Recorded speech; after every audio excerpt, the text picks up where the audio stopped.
Hi everyone, it's really nice to talk to you today. So I'm going to be talking about an exciting and ongoing project that we have been working on to collect and preserve born digital audiovisual material, as well as the lessons that have been learned so far through the project and the positive offshoots that have come out of the project, even at this early stage. So just a short introduction to my institution. NSCAD University is a small art and design university located in downtown Halifax, spread out across 3 campuses with about 700 full-time students. Oh, sorry. We have about 700 full-time students. NSCAD was founded in 1887 by Anna Lee and Owens and is the oldest degree-granting art school in North America. During the late 1960s through the 1980s, the school played a large role in the conceptual art movement, bringing in leading artists from around the world to lecture, teach, and participate in the lithography workshop, as well as publish with the NSCAD press. This history is largely reflected in the archival collections of the NSCAD library, a lot of this on audiovisual carriers, many of which have been digitized, and we are currently working on the rest at the moment. We have some pretty cool projects happening right now. The institution today is a modern hub for the study of art, design, and craft, supporting undergraduate and graduate programs in fine arts, including painting, printmaking, and drawing, design and art history, craft programs in textiles and jewelry, as well as fashion, and media programs including photography, expanded media, and filmmaking. And the library's main goal is to support the programming taught in these programs and the scholarship coming out of these areas. So I've been at NSCAD for about 2 years now, and about a year into my position, I was approached about providing support for archiving born digital audiovisual material that is recorded and stewarded by technicians that work in our media department. This material consists of recorded events, including public lectures, symposiums that are held at NSCAD, panel discussions, and guest artist talks. These materials are recorded and then stored on external hard drives located across all 3 campus locations in various offices. In addition to being inaccessible, this material is being located on external hard drives is at risk of being lost, as we all know that external hard drives can and do fail. Much of this material is significant to the institution, and it was expressed that this was a library responsibility to make sure that this material is preserved. In the library, we were pretty excited about this, as this type of material makes for a really amazing addition to our institutional repository. Our repository is a consortial instance of Islandora through the CARE and Islandora network. We already do have a small collection of video in our repository, MP4s, in addition to PDF and website theses, images and JPEG and TIFF formats, audio including oral histories, as well as digitized text-based archival collections. It was important to us to make sure that this material is preserved and accessible to the NSCAD community and the public, which we plan to do in this space. After about 2 meetings with the media technicians, I realized that the scope of this project was going to be quite a bit bigger than what we had originally planned.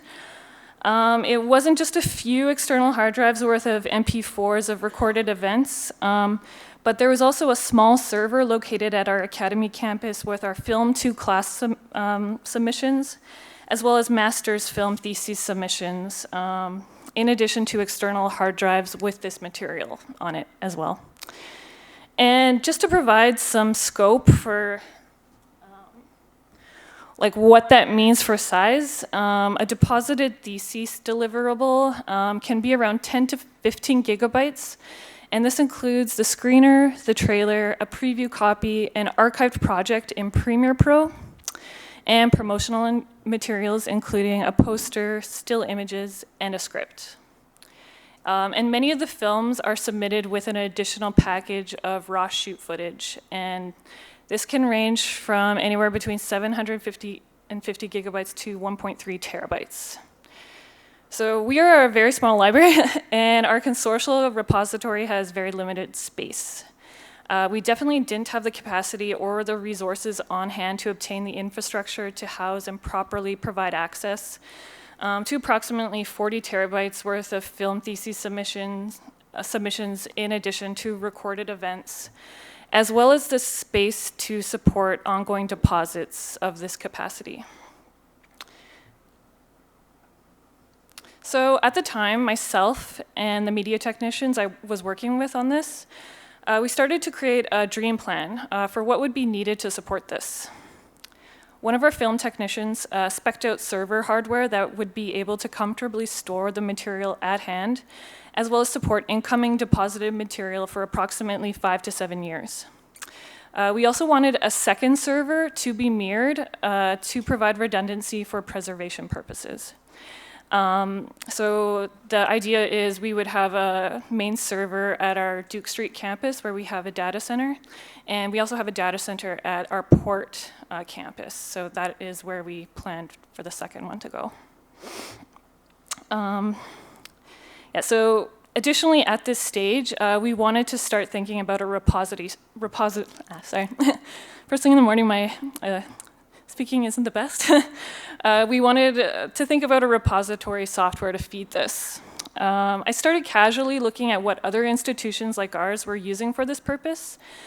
We started talking about this dream plan, thinking this would not come into fruition for likely 1 or 2 years, or the soonest we could find funding to make this happen. But long story short, an opportunity did end up coming our way much sooner than expected. Just a couple weeks after our second meeting, we found out there was an internal funding opportunity for research infrastructure that had a short timeline to put in an application. As a faculty member on the team working on this, I was tasked with putting together a proposal to apply for this. So this dream plan we had started planning together just a couple weeks prior became actually possible. At the time, I was a little bit nervous about putting in a proposal as I haven't done a project on this scope before. But one of our technicians said to me, well, we can do it now or maybe never. Which is really true. Sometimes these moments come and you don't know when they will come your way again. So we put it in and it was accepted. So we got our servers, which I'm super excited about. And we decided to go with Discovery Garden for the repository. So we are actually working with Discovery Garden right now to build this. So I'm not going to talk too much about the specifics of the repository. I'm going to save that for when it's all done and finished. They are really amazing to work with and great at what they do, and it looks beautiful so far. So for now, I'm going to talk about the things that were important components for us right from the get-go and are things we are trying to achieve for our students, faculty, and broader users.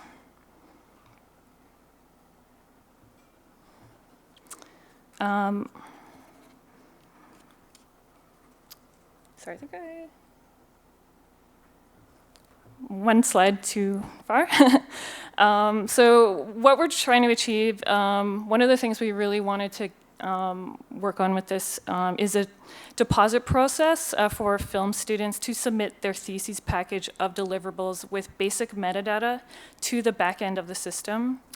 Here it will be reviewed and records completed by a librarian before being displayed.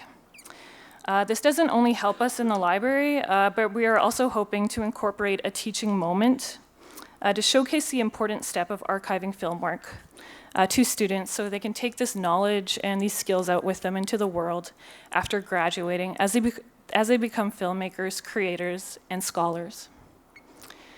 We also wanted to incorporate the ability to showcase objects alongside one another to show the contextual nature of graduate film theses submissions. It is important for us to be able to showcase a script alongside the screener film and the promotional materials, including the movie posters, as well as still images. Additionally, it was brought up that a repository of this size and nature for student film theses and other non-traditional forms of scholarly communication is needed by our students to provide a digital space to showcase their work to potential employers, funders, other artists, and the broader community, as well as graduate schools after they leave NSCAD. And finally, it's really important for us to have the option to archive many file types. Other than the film theses materials and recorded events, there are other types of materials we want to include. We went in focusing on the film theses because they are the largest and most complex collections we are going to be dealing with in this new space, but we also have some fairly significant legacy video and audio collections that are in the works to be digitized, and we believe this would be a nice space to potentially showcase these reformatted materials in addition to our Born Digital collections. I've also been getting inquiries about including faculty submissions. We've had interest from a faculty member about including the catalog of a NSCAD-produced radio show, as well as alternative forms of scholarly communication faculty are creating as part of SSHRC research proposals, such as videos, websites, and potentially podcasts. So although this is an early and ongoing project, there are a couple important things I've learned so far, which I wanted to share in the hopes that they can help another librarian out there that is thinking of starting a similar project, or any type of project that falls into the category of feeling slightly out of reach.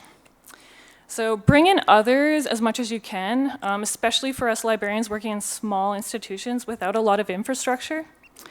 Getting that feedback from technicians and faculty in other departments can make taking on a big project less overwhelming and also bring home the importance and impact it can have. For instance, after talking to our film technicians and faculty, it became clear we would need a custom set of role relators to describe all the roles on a film crew, as well as a field for a special thanks credits on a film. Describe and advocate for everything and everyone you need for a project in about as much detail as possible in your proposal. Initially, I was hung up with talking about the big picture of what a system like this would mean for our student creators, scholars, and faculty, which is important, but I didn't describe the nitty-gritty details of essential parts. So when I first submitted the proposal, I got a lot of questions back because it wasn't clear why certain components were necessary.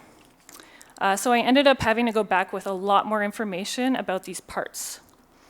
So I always say now, just explain every little thing so anyone reading your proposal can understand what you need and why you need it for your project without any misinterpretation.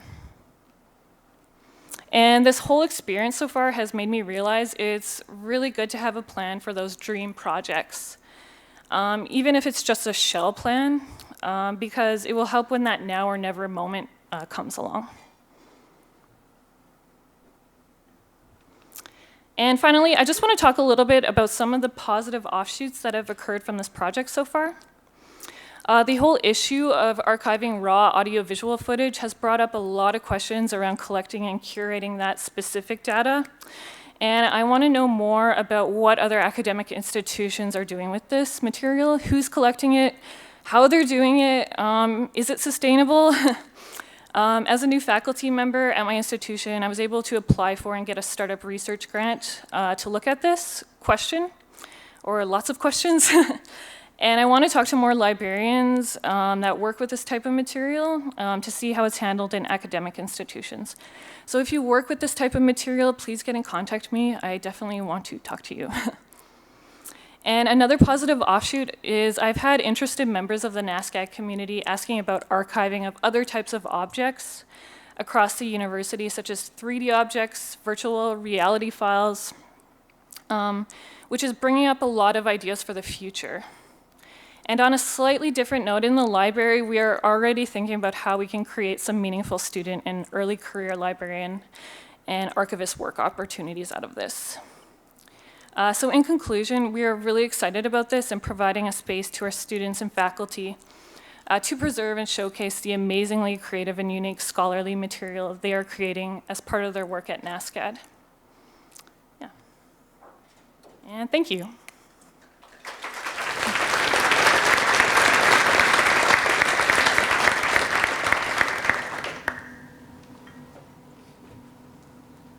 do we have questions from the floor? Yes, we do. Thank you for sharing about your project. I was just wondering what the relationship is between this and the existing institutional repository that you have. Yep, so this is going to be a dedicated space for like audiovisual materials. It's going to be like when we went into this, we didn't have the capacity in that in our institutional space for these like huge files. So this is we're actually gonna like rebrand things, and this is gonna be a very dedicated space for audiovisual formats. But we are gonna we love our Karen repository, and we think it's very important to continue to contribute to that project. Yeah, we're gonna keep using it. Do we have any other questions? Okay, then join me in thanking Lelland for his talk.